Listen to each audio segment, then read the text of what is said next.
जय शिवराय. आपण रायगडावर बघा समोर जगदीश्वर आणि महाराजांची समाधी दिसते.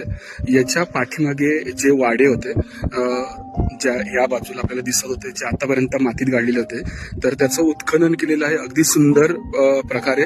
आणि याच्यामध्ये ज्या महत्वाच्या वास्तू मिळाल्या त्या म्हणजे समोर आपल्याला दिसतंय की 450 वर्षापूर्वीची जी खापर कौले आणि जी कोण्याची कौलं होती मातीची, तर ती इथे पाहायला मिळत आहेत. आपण ती बघूया. ही बघा समोर कोण्याची तुम्हाला खापर कौले बघायला मिळतात. त्यानंतर जुनी कौलं आहेत मातीची, जी अगदी चांगल्या प्रकारे इथे आपल्याला पाहायला मिळतात. लाल पूर्ण भाजलेल्या मातीची बनवलेली आहे, जी ढिगाऱ्याने इथे मिळालेली आहेत या उत्खननामध्ये. या समोरच्या या ठिकाणी सुद्धा आहेत, ती सुद्धा बघूया. ही इथे दिसतात आपल्याला कौलं.